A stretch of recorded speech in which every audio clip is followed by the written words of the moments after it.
All right, can everyone hear us okay? I mean, obviously you can hear okay. There's also folks on Zoom that you can't see or hear, but they are here as well.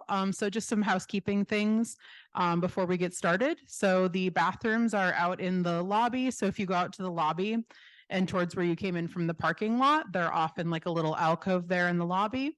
We're going to be closing the door here in a couple of seconds. If you do have to leave, just try to do so without disturbing your neighbors. It's funny that I'm saying this because currently we only have one person here, but more people should be trickling in soon. So don't disturb any of your invisible neighbors, or I suppose if you're home on Zoom, you can disturb whoever you like. So we'll get started in just a minute here. So this series of programs that we're doing is called Neighbors Together. We're doing it to promote Literacy DuPage, which is a local organization that teaches English to adults. And we're trying to highlight the diversity of DuPage County, which the Immigrants exhibit did a really good job of doing. So Literacy DuPage recruits and trains volunteer tutors who teach English to DuPage County adults. They've been around since 1972, equipping a big-hearted army of tutors to work side by side with adults who want to learn English or improve their comprehension, speaking, reading, or writing. So please consider volunteering or learning more if you're interested. I'm going to show a short video, literally very short, 30 seconds, about volunteering with Literacy DuPage, and we also have some handouts in the back of the room and on Zoom. So bear with me here while I share this. Let's see.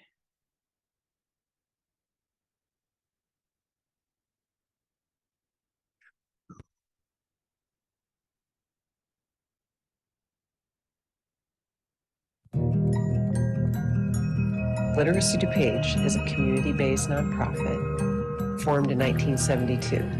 Our mission: to provide accessible and customized tutoring to adults in DuPage County and help them in English with their reading, writing, speaking, and listening skills. It's much more than just, I know how to speak English so I can teach English. Tutors have empathy. There's a degree of compassion. To work with adults is really special. Volunteer for Literacy DuPage today and become a tutor.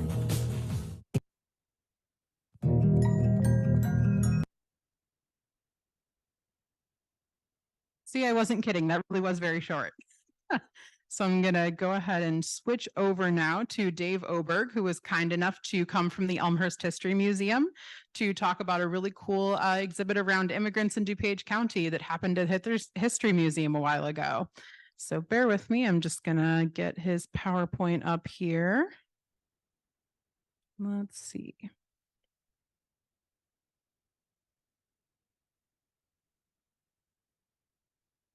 All right.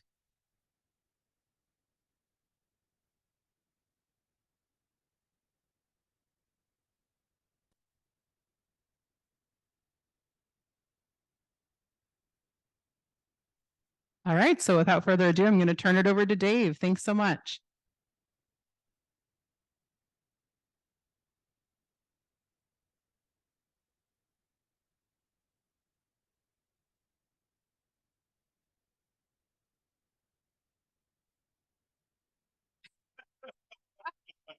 Here you go. All right. Well, very happy to be here today. If you're on Zoom, if you want to use the chat and wave or something, let me know you're there. I think that'll be fun. We're going to do a little recap today about an exhibit we began in October of 2022 and rolled into the spring of 2023 called In Pursuit of Happiness, Immigrants in Our Communities. It really was an absolute labor of love. It was a terrific exhibit, and I'm really proud of the team that put this together. We're going to share a little bit about why we created the exhibit. We're going to share a little bit about the evolution of immigration in the United States as part of the storyline, and then I'm going to share some personal stories from some of our immigrants. We're focusing particularly on the post-World War II period with the last part of my program. Because we found we had a real dearth of stories in our collection when we began the process 2 years ago. And I have to say now it is overflowing, and that's the way it should be. It is very near and dear to my heart as well. My wife Sonali's parents came to the United States from India in 1969. And as I listened to a lot of the interviews and we were sharing some of the stories, I'm like, this all sounds very familiar to me. There are a lot of parallel stories here and definitely a lot of fun here. So I want to do, let's see, slideshow from beginning here, right? We go. Okay. So you should be able to see full slide there, right there. So just to kind of frame this a little bit, the United States is home to over 40 million immigrants, more still than any other nation on the face of the planet. President Kennedy. That was my fault. Oops. All I know is that when you have the historian do your tech support, you're really in trouble. I'm an excellent telegrapher, but that doesn't come in as much handy in the 21st century, probably.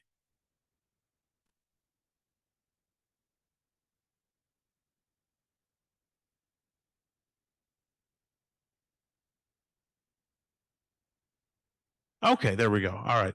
So as I said, the United States is home to more than 40 million immigrants today, more than any other country in the world. President Kennedy described our country as a nation of immigrants and even authored a book under that title. And in our area, Chicago is still a very strong magnet for immigrants. And the suburbs, I should say as well, are increasingly home to a larger foreign-born population as job opportunities have expanded, especially around the I-88 tech corridor, making this a real draw for people from all over the world.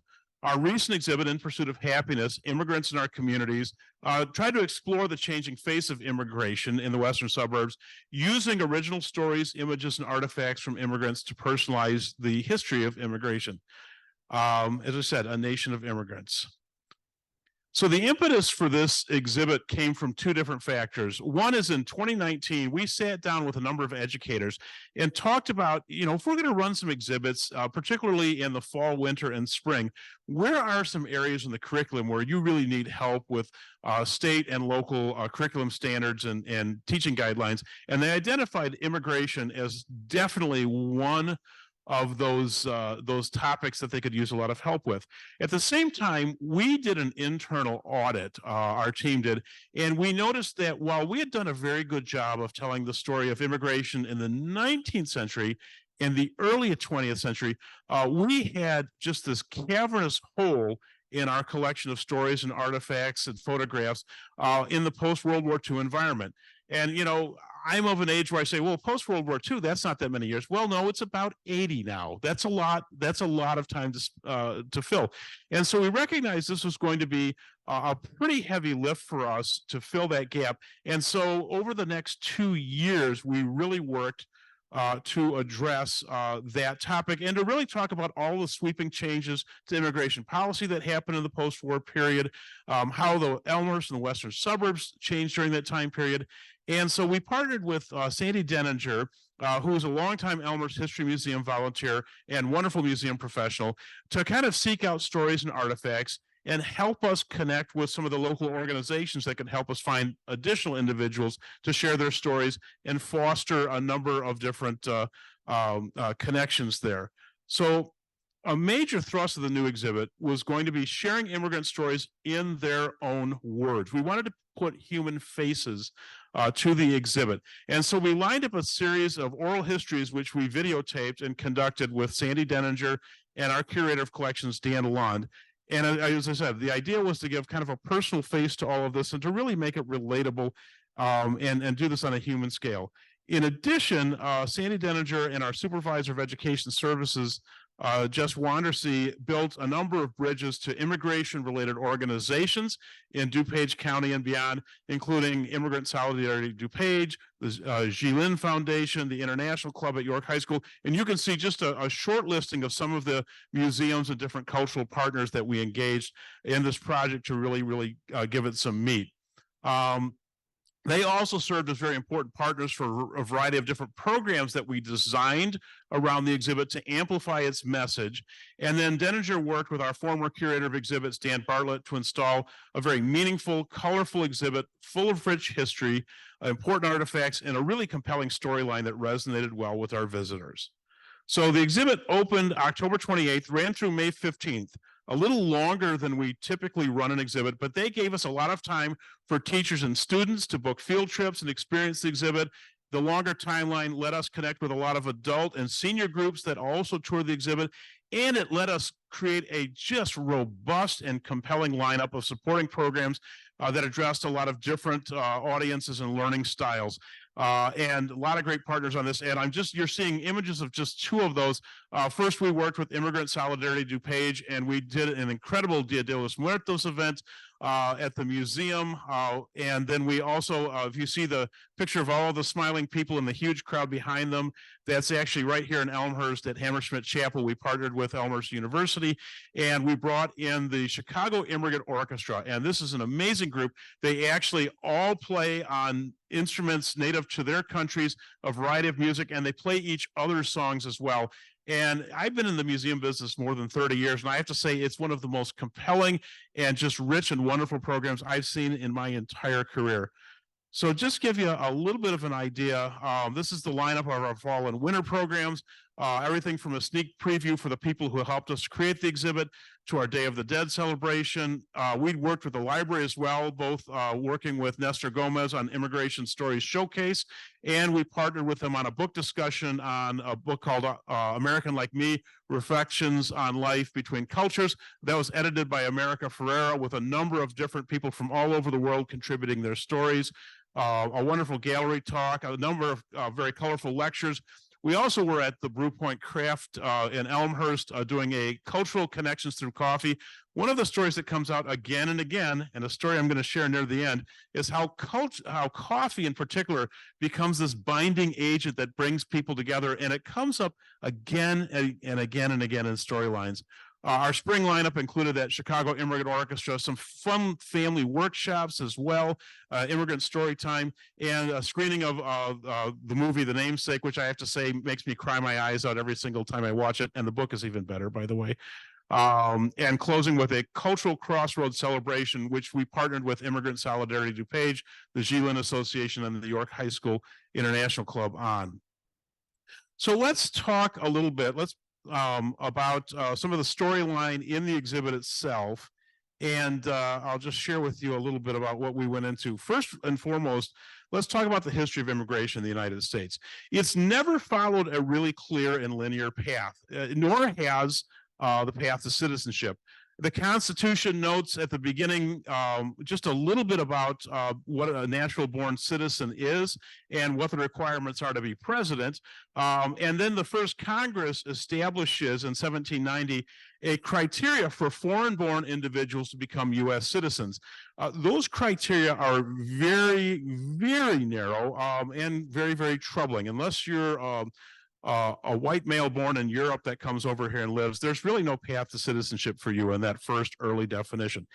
That's going to change dramatically with the passage of the 14th Amendment in the wake of the Civil War in 1868, which clearly defines citizenship, noting all persons born or naturalized in the United States and subject to the jurisdiction thereof are citizens of the United States and of the states wherein they reside, and are granted equal protection under the law. So we see a much broader interpretation in the wake of the Civil War.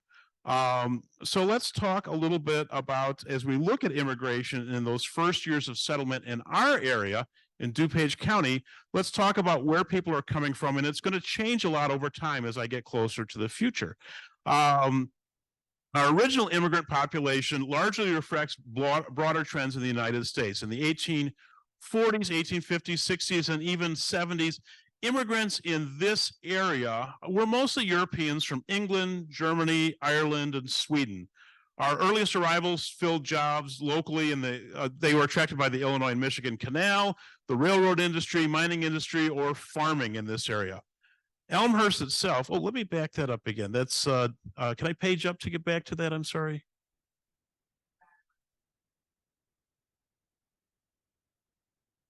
Here we go. Okay. This is kind of funny, actually.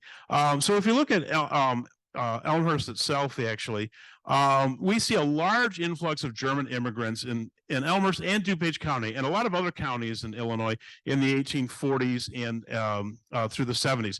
And this is no accident. There's a failed revolution in Germany in 1848. There was an attempt to create a constitutional monarchy and to weld a bunch of these German-speaking states together into some kind of greater Germany. It fails. There are winners and losers in that revolution, and a lot of people come here in the wake of that. There are, again, wars of German unification in the 1860s and again 1870, which spawns another massive outpour of immigrants in the from the German states. If you were to visit Elmhurst in the mid to late 19th century, I'm not exaggerating to say it would be a toss of the coin whether the person you ran into on the street spoke English or German as their primary language.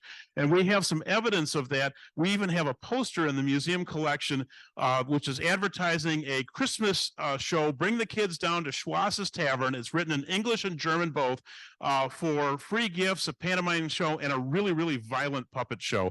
Would have been, it's sort of, think about sort of the German equivalent of watching the Roadrunner and Wile E. Coyote or something like that, actually. So that's kind of what we see. As a matter of fact, if you went to what we now call Elmhurst University, which was Melanchthon Pro Seminary back then, the instruction was exclusively in German at that time, and that wouldn't change entirely until the post-World War I era. So in the 1880s, 90s, and early 20th century, there's a new wave of immigrants coming to the United States and to our area as well. And a lot of them are coming from Southern and Eastern Europe. There's a very strong contingent of Italian, Polish, Russian, and Balkan immigrants coming to Chicago, and they're working jobs in the city's steel and meatpacking plants. And a lot of these newer immigrants are coming from more rural regions. There are a lot less opportunities for skilled labor. And because of that, they face a lot of discrimination when they come here.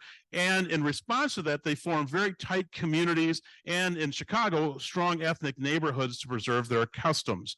And we still see some vestiges of those ethnic neighborhoods if we go to the city to this very day. Now, those same immigrant communities, after establishing footholds in the city, begin relocating to Elmhurst and the western suburbs a few decades later. And in the Elmhurst area, a lot of them are seeing job opportunities. And we get a lot of immigrants from Italy, Greece, and Slovenia in our area, and a lot of them are working at the quarry here in Elmhurst, Elmhurst, Chicago Stone Company, and in the construction industry here as well. Now, in all, during this span, more than 20 million immigrants between 1880 and about 1920 come into this area.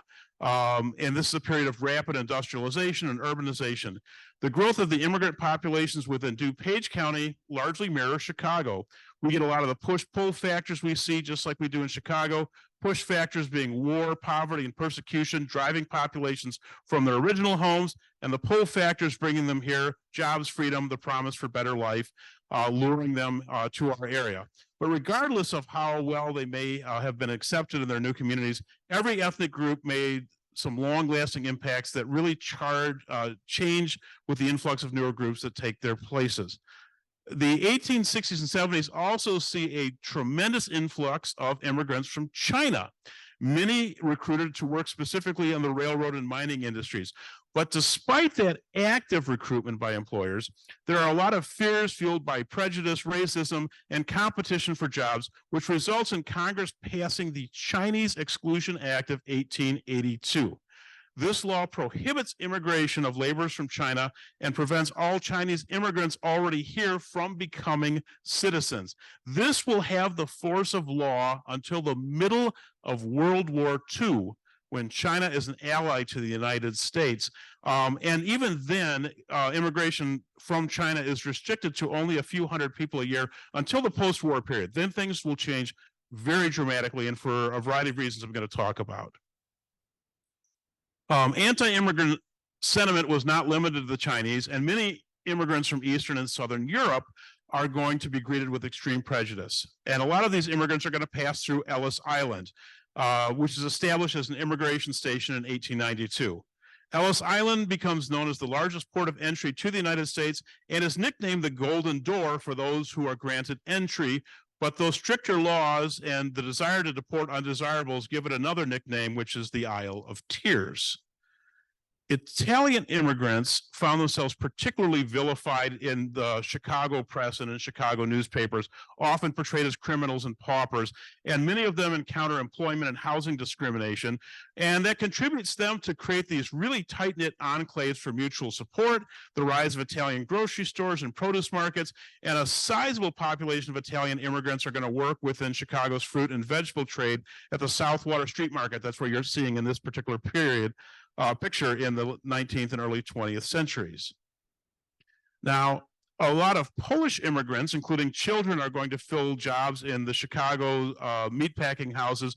And then DuPage County sees a large influx during this time period of Czech immigrants, many of whom work for Western Electric in Cicero, and a lot of them live just next door in Berwyn, creating a number of tight-knit Czech cultural organizations in the suburbs as well. Now, in the years leading up to World War I in 1914, there are a large number of Southern and Eastern European immigrants that continue to come to the United States, but there are a lot of people in this country who see their customs and religions as foreign and threatening in some way, shape, or form. And there's also anti-German sentiment that gets stirred up during World War I as well. And during this period, German immigrants and American-born citizens who have German ancestry are often targeted. This is when you see a lot of people changing their names from German-sounding names to more American-sounding names. This is a lot of times when you see German language church services go away in a lot of the suburban communities. Although Elmhurst has such a strong German contingent, that survives World War I, and it's only World War II where you see it completely disappear in this part of the country. So, as the First World War rages on, the United States Congress takes efforts to tighten requirements for immigration. They enact a literacy test in 1917, but that's not keeping out as many immigrants as some of the people in Congress want at that time. And so they create what I consider the low water mark in American history, the National Origins Act of 1924, which puts a quota system in place to restrict numbers. And the National Origins Act slashes the number of Italian, Greek, and Eastern European immigrants that could not come here. We already have the Chinese Exclusion Act in force, too, on top of that. And we have a quota system based on, basically, they look back to the 1890 census when not a lot of people were coming from Southern and Eastern Europe, and they're saying you can only have a certain percentage based on those numbers from the 1890s. And we see very few people coming over in that particular time period. Those entry restrictions are not going to be completely eliminated until 1965.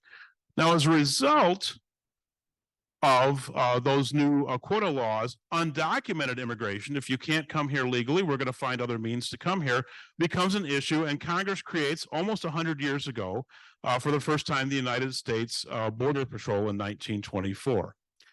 With those deep restrictions and quotas for immigration from overseas, now we are looking for another labor force. And so we see between the period of 1910 and 1930, a large migration and immigration of Mexican immigrants coming into this area to fill those jobs that, you know, still need people to work them in one way, shape, or form. We see, you know, again, we're not seeing people coming from Eastern and Southern Europe. We're not seeing people coming here from China. And so folks are coming here from south of the border, and they're working in the mining and the railroad industries and a number of other industries here. But the railroad in particular is attracting a number of Mexican immigrants and migrant workers to this area. And railroad employers, to reduce costs, create boxcar communities. And we have 3 of them not terribly far from here that were created. Bensonville has one, Aurora has one, and Elgin also, actually, or West Chicago rather, has one as well. And basically, they convert boxcars into small dwellings. They're very dangerously close to the train tracks, but they become the first foothold for a lot of these immigrants coming to this area to work and to live. And I actually have from the exhibit, we had a story from a Greek immigrant, actually, John Panagiotaros, who recalls one of the boxcar towns in Bensonville, and I'm going to quote him. "We came to Bensonville in 1930 when I was 12 years old. I think I was the only Greek in town, and there were only German boys. There were Mexicans who worked on the railroad as gandy dancers living in a camp down on Green Street. They weren't allowed to go uptown. They kept them down on the railroad property. They were the only boys that would play with me." So he found acceptance there. So the severe tightening of immigration during and after World War I also spurred another dramatic migration in the United States to our area in the 1910s and 20s and beyond. To fill the need for labor previously reserved from immigrants, almost 1 million African Americans from the rural South moved to urban centers like Chicago, as well as industrial cities in DuPage and Kane counties like Aurora and Elgin between 1917 and 1920, attracted by better paying jobs in factories. 1 million more would relocate in the decades to follow as well. This is known as the Great Migration. African Americans come north for a lot of reasons.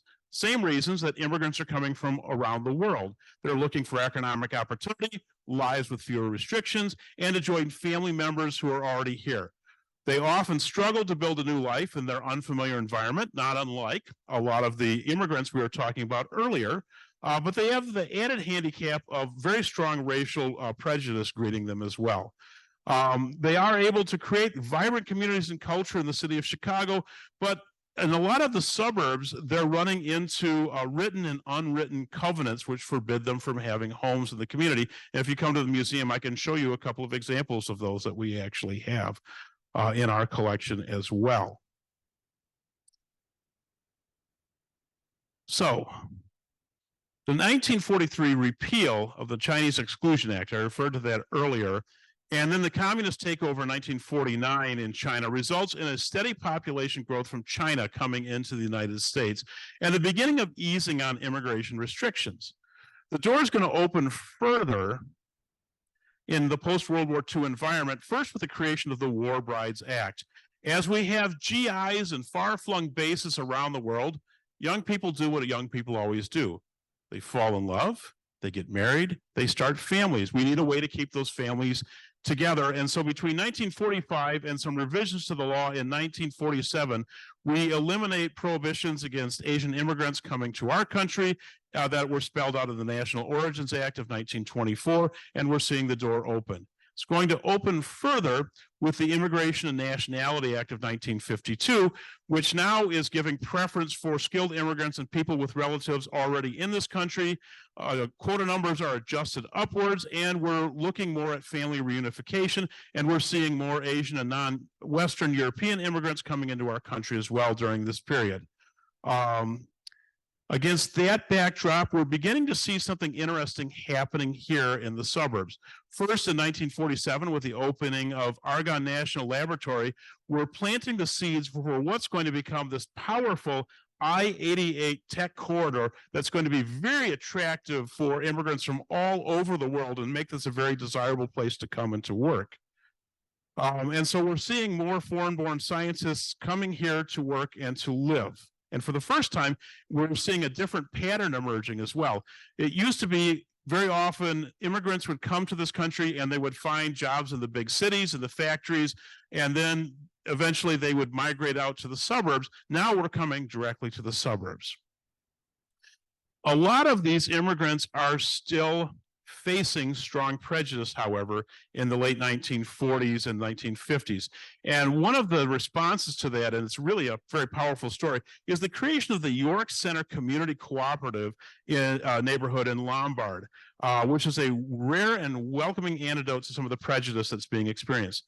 In 1947, again, amidst very severe housing discrimination, it's a progressive idea to establish it's a multi-ethnic cooperative suburban neighborhood is born. Residents included African-American, Japanese, and Jewish families. Enduring friendships in that co-op crush the racial and religious barriers existing just outside the neighborhood. And the co-op is actually not dissolved until 2010. It's a really interesting history. Our friends at Lombard Historical Society did a really interesting documentary on this not terribly long ago, which I do very, very highly recommend. It's quite interesting, actually. So by 1960, DuPage County's population isn't quite what we expect today. It's about a third of the size of ours. And though it may be hard to believe, we still have large parts of our county that are still farmland. And again, to meet labor needs on suburban farms, we see again another significant wave of Mexican-American migrant workers and Mexican immigrant workers coming up here to work on the farms in our area at this time.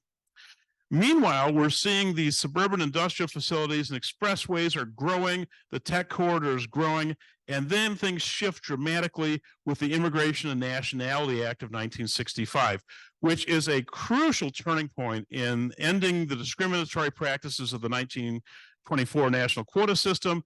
And again, strong preference on family members rejoining other members in this country. The law also establishes preference for people with occupational skills or wanting training to learn new skills coming here. This is, by the way, shortly after this act is when my mother-in-law and father-in-law came to the United States as well, actually. This opens the door for the first influx of Asian Indians to the DuPage County area. Actually, we see that population growing quite a bit. And in the western suburbs, a lot of these folks are moving right into the suburban communities, as I said, not stopping in Chicago first as professionals, and they're taking jobs in science and medicine and technology fields. And as the family members of immigrants journey and join their families, these populations increase, especially in Naperville, Oak Brook, Hoffman Estates. Thousands of foreign-born workers fill jobs in DuPage County and are expanding tech corridor, and the western suburbs are becoming much more diverse. Fermilab is going to lend its esteem to this as well, opening in nearby Batavia in 1967. And as that happens, there are a number of organizations that are emerged to help foreign-born scientists and their families transition to their new environment and their new home. And so they create a series of cross-cultural exchanges that start with coffee socials and children's play groups. And then in 1972, they introduced this cultural performance series in the auditorium, which is a tradition that still exists to this very day. And I highly recommend it. Fermilab is just down the road. You got to check it out if you haven't been there before. It's really a absolutely magnificent place. Now, we have a tie to Literacy DuPage, actually, as part of the exhibit, actually. Inspired by the need to address changing demographics, Literacy DuPage begins offering services to adult residents in 1972, and they serve a number of immigrants, and their students currently represent 36 different languages and 58 different countries. They were celebrating their 50th anniversary just as we opened the exhibit, which I thought was a really nice little piece of synergy here. So diversity in the western suburbs has accelerated over the last 20 years as immigrants have come to the suburbs for jobs and to raise American-born generations and reunite family. Populations in Muslim communities and those who trace their origins back to Mexico, Poland, India, and China have probably gained the most in DuPage County.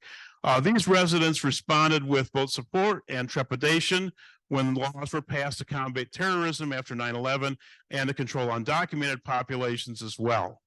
Now, compared with surrounding suburbs, Elmhurst is maybe a little less diverse than some of our surrounding communities, but that is shifting and changing again. If you look at the 2020 census, you can see there's definitely a strong change, and we expect to see continued diversity growing here. Our excellent schools, our convenient location, and a lot of the amenities we have here are attracting immigrants, especially from Mexico, India, and Philippines in recent years. But our steep home prices and a little bit of less pre-existing diversity has dissuaded some new residents. But again, that is changing, and it's changing pretty quickly and pretty dramatically.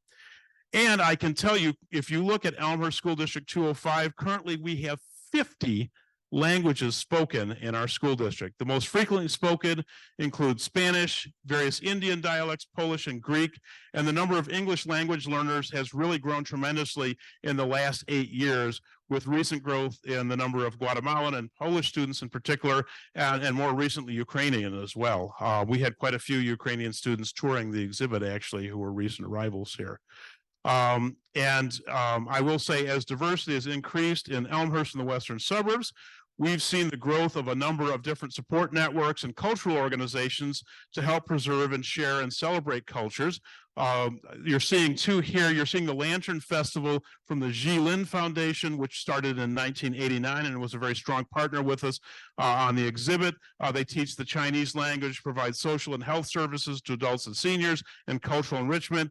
And they've opened a center in Naperville in 2003 as well, and keep expanding their programming quite a bit.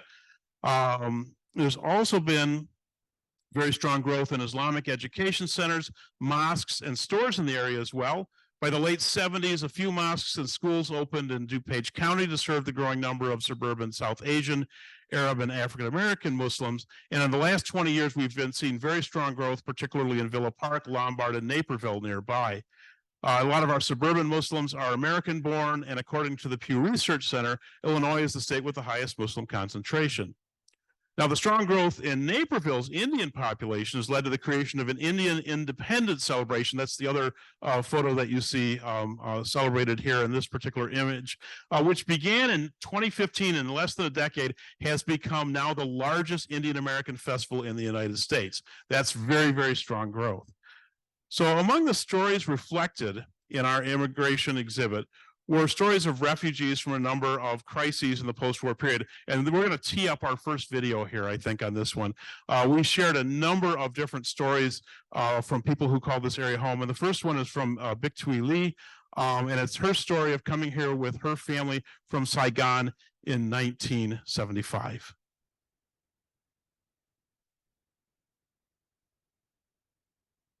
Bear with me here. I'm just going to get the video shared. Let's see.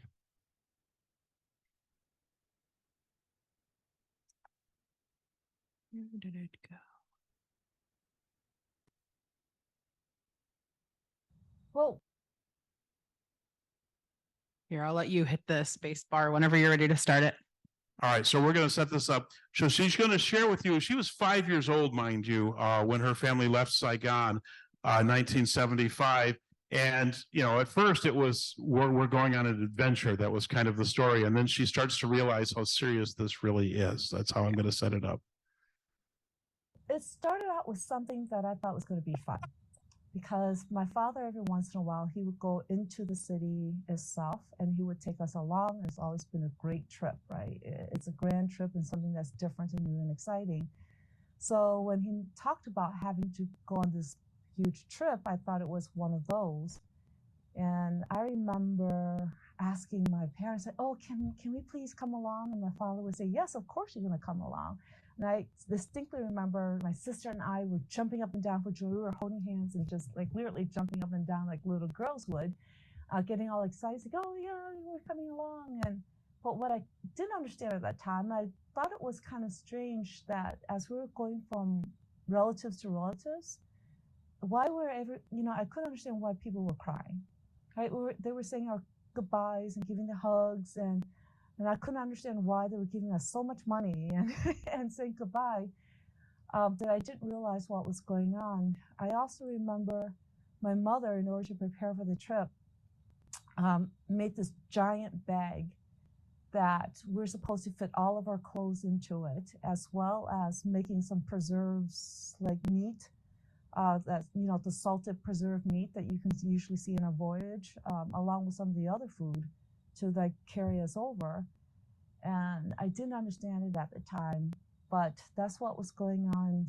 And the night that we were leaving, my parents being so anxious, and they were looking at the weather and they were praying that a miracle would happen or something would happen, because apparently what was going on is that later on I found out that they were trying to sneak out, because if it was one of those situations that if we were to get caught, then we would have been either shot on sight or sent to concentration camp. My father would have been shot on sight as a civil servant, and the rest of us would either be shot or sent to like re-education camp.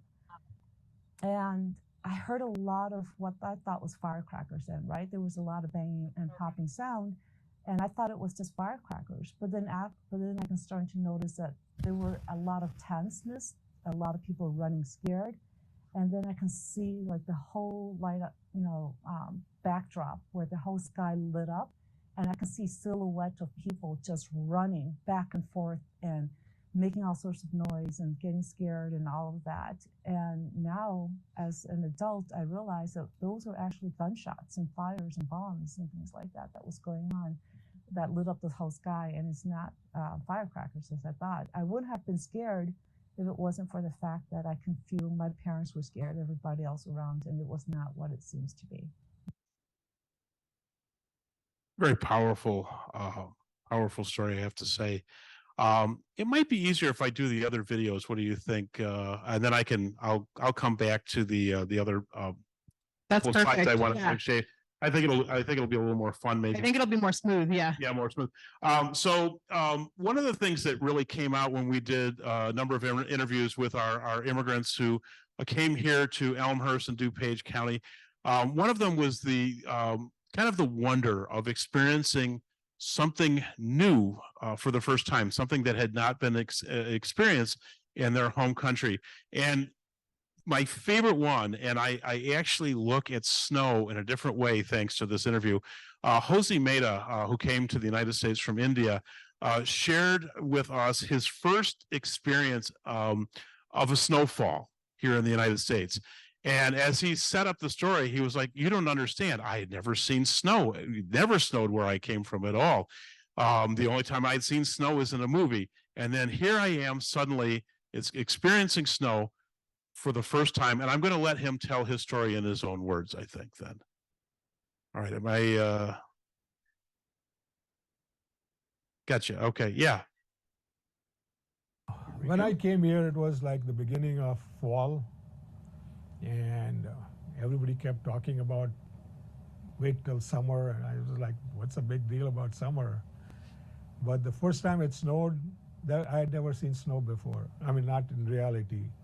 You'd seen it in movies and stuff like that, but when I first saw snow, I thought I was in heaven. It was just beautiful, so pretty. I still feel like that.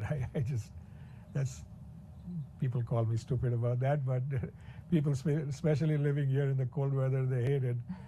I don't know why they live here then, but I still feel like it's beautiful, calm, serene, peaceful. Everything is so pure, you know.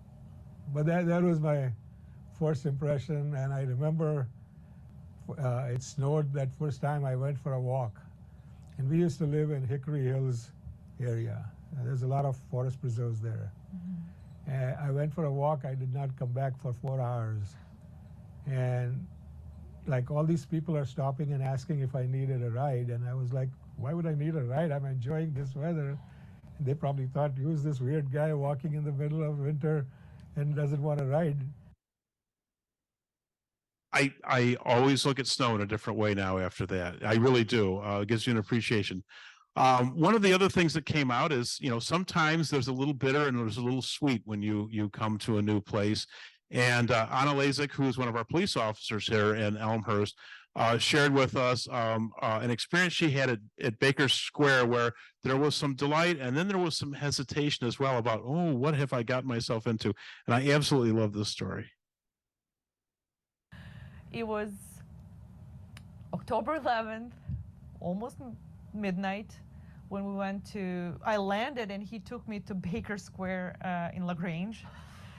And I drink black coffee, and I remember trying apple pie and French silk pie, and I was in love. I was like, oh, this is the best thing ever. And then I ordered coffee. And I tried it, and I was like, what is this? And it was plain black coffee, no sugar, Baker Square coffee. And I was like, I think I'm gonna go back. So he was like, calm down, it's okay. There is Serbian coffee here. You'll be able to find it and to buy it. So what I brought with myself is a little pot that we use to boil the water to cook coffee and a little manual coffee grinder. So there was 2 things that I brought with me because for real, that was a deal breaker for me. Like, I need that, and I still drink that. First thing after the Baker Square to fix my bad mood, I guess, he took me to Walmart. We don't have anything like that back home. Even today, I miss that because when I was in Serbia last month, I had to buy medicine. I have to go to pharmacy. I have to buy shoes. I need to go to one store. I have to buy food. I need to go to the different store. So I was like, I miss Walmart. Everything is in one spot. So he took me, and mind you, it was October, so Halloween, so all the candies. And I bought 5 pounds of M&Ms with peanuts. And I was eating them for like 3 weeks, and then I didn't eat M&Ms for like 2 years. But yeah, that was all the small things that you guys see every day. To me, I was like, oh my God, I've never seen anything like the 5 pounds of M&M peanuts. I mean, that's, to me, that was like unbelievable. But all those small things that people like, whatever, to me, I was like, oh my God.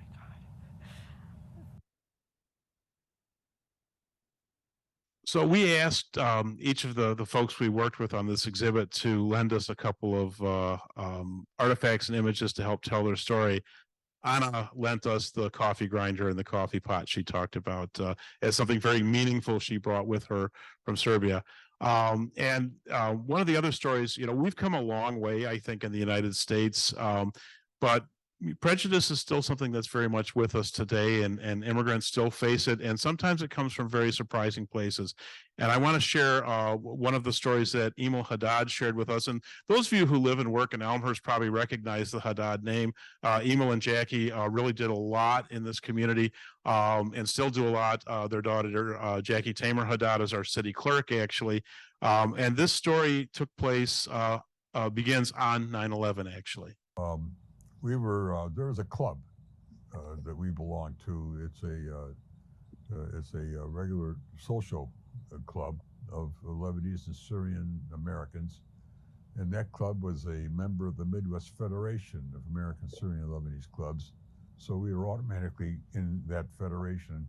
So if you join the club, they have a convention, you go to it, you hear the music, eat the food, socialize, and then eventually you end up being on a committee, then you move on up and so forth, and both of us served as president. And when 9/11 occurred, she got a phone call from the hotel, a Marriott in downtown Des Moines, that said, "We're canceling your convention." And she said, "Well, what for?" I have till I think the 21st of November, September, to sign the contract you sent me. And I'm ready to sign it and mail it. This was, 9/11. They said, "No, we're canceling your convention. We got a bigger group, a better group than you." And I didn't buy it, but she did. She thought, well, if that's what they want to do. I said, no. I said, they don't do that stuff. I said, this morning, look what they did at the World Trade Center. You're sitting here in the morning crying, and I went to work because I figured I'd get out of the house and do some work, and then they closed our building downtown, so I came back in the afternoon, and I was there when the phone call came.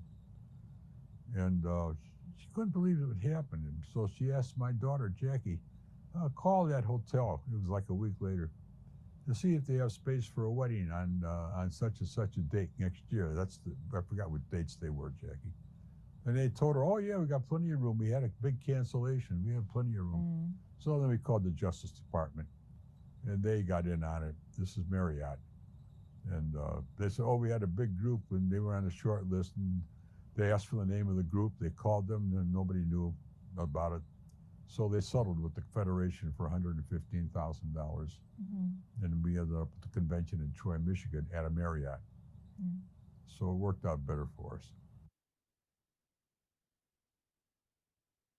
I have to say that story was kind of a little bit of a gut punch for me when the first time I encountered it. But the Justice Department did the right thing and did right by them, I have to say. It's a pretty powerful story, but it's a reminder that a lot of our immigrants are still dealing with some deep-seated prejudices to this very day. I'm going to go back and just kind of finish up a couple pieces in the PowerPoint itself. And then if anybody has questions, you can queue them up either in the chat, and I'd be happy to address any of those. So let me continue on then. Oh, I am frozen. Let's see.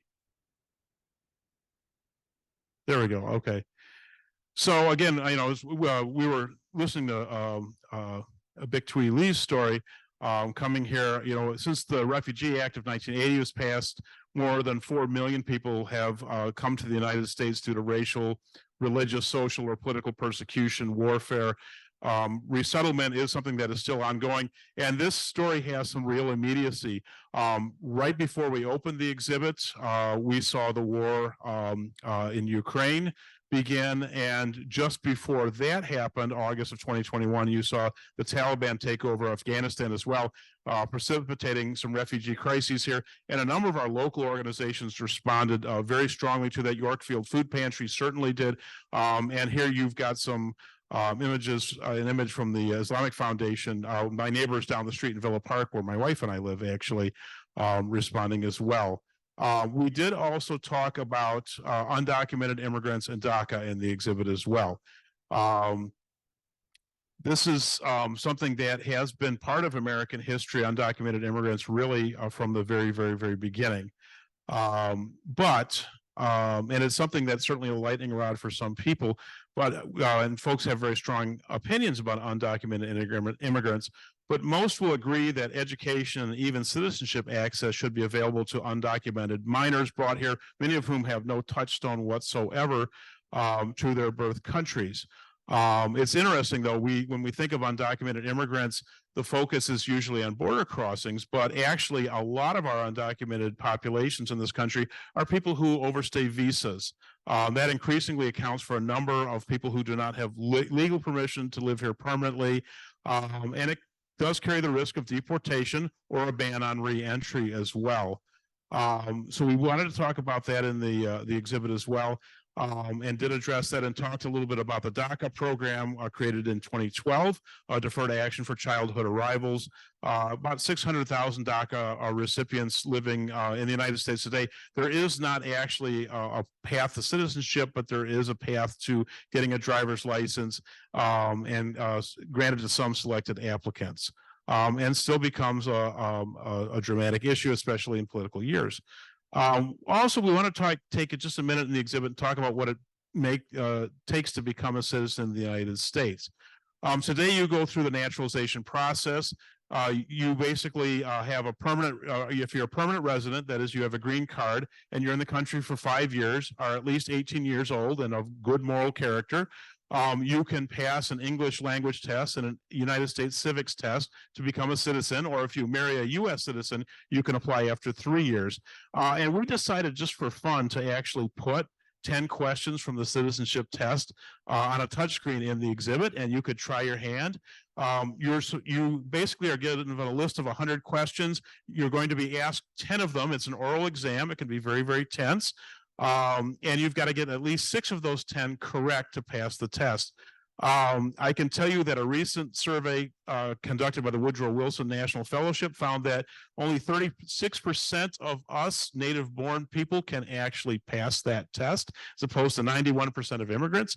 And I will tell you, as a guy who was a history major and a political science major both, I took the quiz thinking, well, I'm going to ace this, I'll get all 10. I got 9 out of 10. I got one wrong. It's tougher than you think. I'm going to tell you that right now. But we thought we wanted to have folks have a little bit of that experience as well. So again, I set up the story of this is Jose Meda and his family, owns Meda Motors and my car wash here in Elmhurst. I set up Jose's story a little bit. I set up Anna's story already. One of the other things I wanted to talk about is we asked the immigrants who were involved in creating this exhibit to loan us some images and some things they brought with them that they thought were particularly important. And this was an especially moving part of the exhibit, just because you would see, it could be everything from childhood books, a report card. You'd be surprised at how many of those came.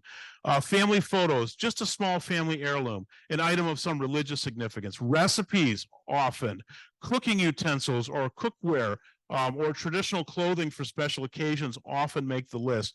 And it really was just a very meaningful and emotional part of the exhibit.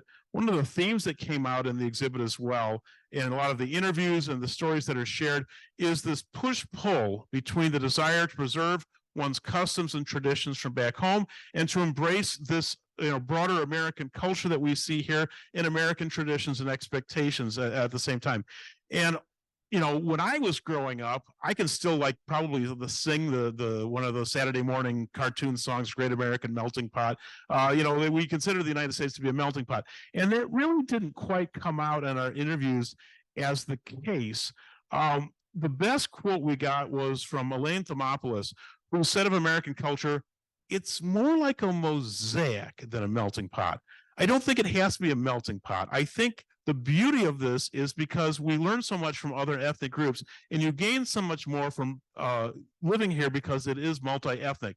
So every one of us with our own special shape and our own special color, part of that broader mosaic we call the United States. And that came out again and again. People would use other metaphors, but that came out. And a number of our interviewees talked about blending their cultural traditions with American customs and practices. So here you see Big Thuy with her husband, and they're wearing traditional Vietnamese clothing for their wedding ceremony. And later she changed into a more American style dress, and he had a more American style tuxedo. But it was an important part of their wedding ceremony. On the other side, Uzma Manir, who we interviewed, that's her and her family, and they're all dressed in traditional clothing for the celebration of Thanksgiving. Emil Haddad, who we interviewed, and you heard a bit from him earlier, would talk about Thanksgiving. Well, yeah, there'd be the turkey, but then all the really good Lebanese treats would be all around the turkey as well. In my family, that's lamb biryani, which makes its appearance every Thanksgiving, and which is really, really good, by the way. And one of my favorite stories that came out of here too, if you see the doll in the middle of this particular image, this doll was created. Yasmina Blackburn, who lives in nearby Elk Grove, talked to Mattel about the American Girls doll series, and she loved the fact that they celebrated different backgrounds and different time periods even. But she said, you know, we really need a good Muslim doll, and you know, and she needs to be able to dress up for Eid al-Fitr, the breaking the fast for Ramadan. And at first, Mattel wasn't really interested, and then she pressed them on it, and they said, you know what, you're right, we need to do it, but we can't do it right if you're not involved. So she helped them design the outfit you're looking at on the doll, actually, which I just think is pretty spectacular. We shared again some of Emil Haddad's stories. So let's kind of conclude with looking to the future. So the exhibit ran from October 28th until May 15th. Our work's not done. Our collection is fuller. We're richer. We have more stories. We have more artifacts. We have more images than we did before. We've made great connections now, but our work continues. And so what we want to do going forward is to continue to capitalize on these connections we've made with a variety of wonderful cultural organizations here. We've already transitioned some of this exhibit into an outreach program that we take into classrooms now to explore the subject of immigration as well. And I would say that this is a story that never ends. This is something that we continue and we do. And I think I've talked probably far longer than I should have. So let me turn it over for questions.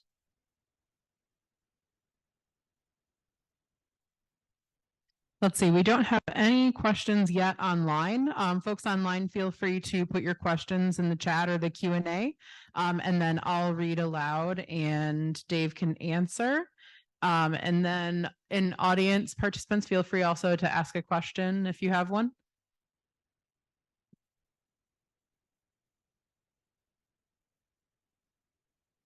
I can say it sure was fun doing this, because working on this exhibit, and our team, I think, really did a tremendous job.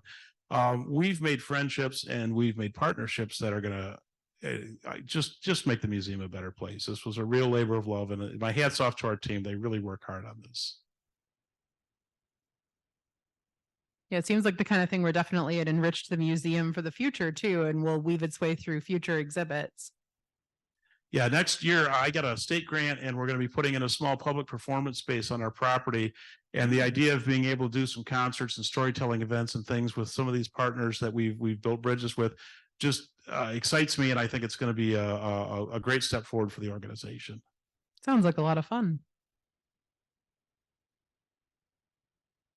Let's see, I'll give it a couple more minutes just in case people are furiously typing on the other end. Let's see. What would you say were some of your favorite stories that maybe didn't make it into the presentation, like some of your favorite videos that you didn't share today? Oh yeah, that's always a really tough thing, because I tried to pick a few videos that were short and succinct, and you can do a quick little 3-minute loop and kind of crystallize and get that story. And some of the stories go on a little longer, but they're really interesting. One of the folks we interviewed, I think I mentioned her family, Uzma Manir. They all dressed up for Thanksgiving, wearing traditional clothing. It's a big deal. This is part of how they celebrate. And she really got into that push-pull relationship between her culture and American culture, and not just Thanksgiving, but when she got married, you've got some of the traditions of, and my wife did this too, actually, wearing a Mangal Sutra. It's a wedding necklace that's used in a lot of Indian ceremonies, actually, And it's as important as the wedding ring I'm wearing right now. And that became a part of her tradition and story. And also, she would talk about growing up and being kind of self-conscious about, well, my food isn't like the food that the other kids are eating, and it smells different, and they kind of give me a rough time for it. And can't I just have a bologna sandwich? And there's and that came out a lot again and again. And as she was saying those things, I'm like, oh my gosh, I can hear my wife's voice echoing in my ears, because she talked about the same things growing up as well. But I will say, as she got older, embracing that and celebrating that tradition became very important to her as well.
Yeah. So one, and as you're speaking of, acceptance and bridging divides, and and we have these different groups coming here.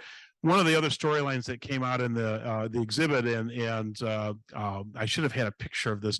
We had a case full of different sporting equipment and games, and that becomes one of the major bridges a lot of times as families come here.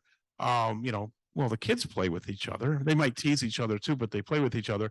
And sports are sports, and it's fun to play sports. And sometimes we introduce a new sport that nobody knew how to play before.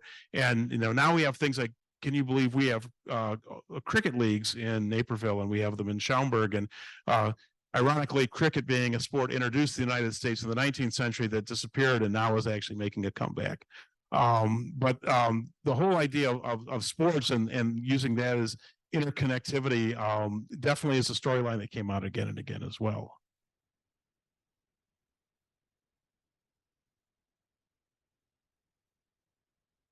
All right. Any other questions? Looks like I still don't have any questions online, so I think we can call it. I want to thank everyone so much for coming. We are going to upload this video onto YouTube.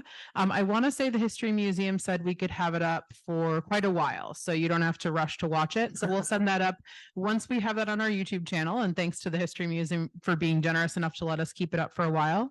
And I just want to thank everyone so much for coming, Dave and all the attendees. Well, thanks for having me. Thank you.